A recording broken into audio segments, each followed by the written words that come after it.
Hello everyone, it is Evan from the Trade Risk on Saturday, September 26th, here with a weekend market recap video.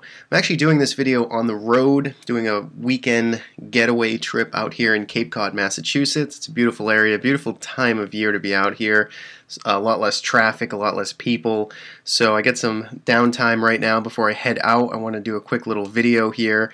And in this video, I'm going to use Heikin-Ashi charts, and I've done a post or two about these charts, and I think they do a really good job smoothing out price action and giving you some context and just showing you the bigger picture. So if you're not familiar with Heikin-Ashi charts, it's just worth Googling them. They are using a combination of the previous day's bar and the open high-low close of the current bar to form their candles. So these are average candles, these are average prices. So you can see the SPY didn't actually close at 193.57 in this in this very indecisive doji candle like it's depicting here, but because it uses averages, it does smooth out price action and it shows you kind of the big picture. But I would just recommend Googling that.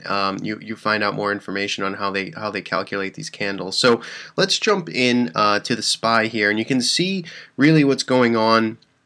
Not a whole lot has changed from the bigger technical picture. We still had this big breakdown here in late August, early September from this long 5-month range, and we're going sideways. We retraced, 50 to basically up to 60, almost 70% on this top tick Fed day here, but since then we quickly reversed and we came back down into this range. So I think we're very clearly range bound here between 191, basically the lows from this week, all the way up to about 200, 199 in the SPY. Those are the lower and upper bounds, and right now we're at the lower end of it. The fast moving averages are still heading lower and they are above price. So you could safely assume that the bears sort of have the ball here. There's a lot of previous overhead supply. We're stuck in a range, and that's pretty much where we are. It's not really worth complicating it much further.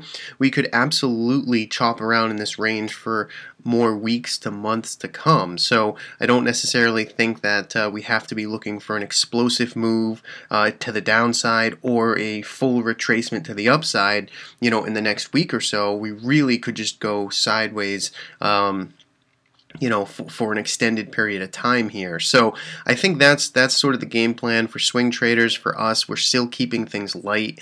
It's pretty much the only thing we can do right now. When you have 1% gapping up and down days, just alternating throughout the week, it's really tough to try and play any type of directional trades.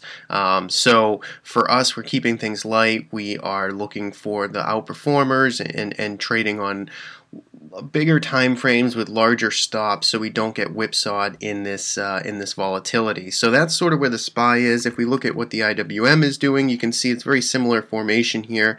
You can see a very clear sort of downtrend that this market's been in for quite some time, and it's still sort of range bound here between 108 all the way up to 115 or so is really where it now starts to, the bulls need to really clear back above to start getting this a little more constructive. Fast-moving averages still above price. So again, cause for concern here. We're in a downtrend. We're looking for price to stabilize and eventually give us a directional move, either continued lower or reversal to the upside. But again, we could still battle it out here sideways for quite some time. If we look at the Qs, similar situation here. You can see we had the nice thrust down here end of August, had a retracement higher, and now we're just chopping around in here, basically just filling, and that's healthy action. You want to see this kind of back and filling action happen. You want to see the market sort of digest, catch its breath, and then figure out where it wants to go. So that's sort of where the Qs are. Again,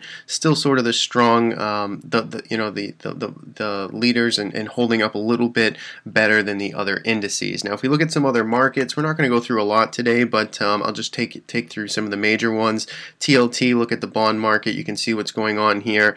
You get a little bit of a range developing basically from last week's lows down here around 118, and then you have this band of overhead resistance right around 123. We tested it this week. We failed. So let's see if we can continue to work up against it. I think it would be very bullish for this market if we can start to work above this area, but let's just give it a little more time, see if that that ends up developing. USO, as many of you know, I'm still involved in this trade in USO. It's quite a long trade for me, to be honest, but I still haven't got stopped out. We still haven't seen these lows get taken out. Again, we're looking at sort of averaging prices here, but you know, effectively below, you know, below $14, below 14.10, 14 and a quarter.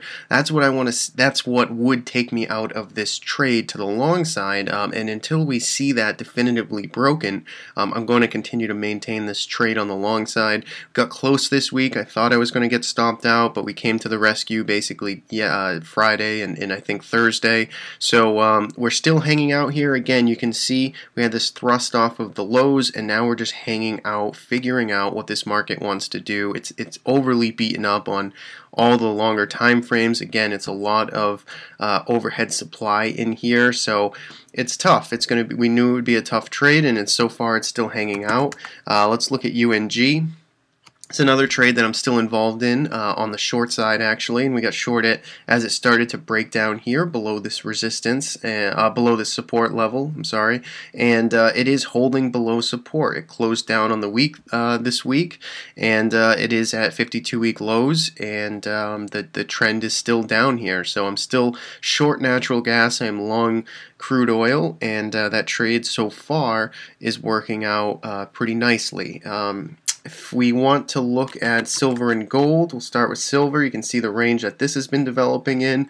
And again, if you know, the Heikin Ashi candles here really paint a good picture. They smooth out the price action, because silver and some of these other names are just so messy if you're looking at Japanese candlesticks. But when you're looking at these candles here, they look a lot smoother, and it gives you that nice picture. So again, clearly very range bound here. We're below this previous significant level of support, and the market really needs to get back above there to start looking more constructive on the long side. If we look at gold, similar situation. You can see we get a low, we get a higher low. Now we really need to try and punch through 110 or so on the upside. I think that would be very constructive to reclaim what was previously support, make a new potential higher high here. I think that would start to finally give gold some constructive behavior, because it hasn't seen this type of you know, stabilization and bulls regaining any strength in quite some time. So that's pretty much the thoughts here on the markets and what we're going to cover. Because I am on the road, I'm going to keep it a little short. And actually, we'll do one more. We'll do IBB, because this had the big breakdown, especially on Friday and this week. I don't know what the real statistic was, but I know we're down. I think we're down more than 13%. But again, this is just the way Heikin Ashi prints these candles. But you can see here we lost a very important 335 support level. This was holding as support through March, April, May. We overshot it dramatically in August on this breakdown. But of course, the market found again support here earlier in September, and now we are back below it. So definitely seeing a little bit of corrective action here in IBB. And if you look at the weekly chart, you can see the moving average is curling over. This trend line has been snapped. So a little bit of volatility here for sure. A little bit of rotation out of this sector. And into some others. So I'll cap it there. So I hope you enjoyed this video, a little bit of a different spin looking at Heikin Ashi candles, and I hope everyone enjoys the weekend, and I will catch you next time. Thanks.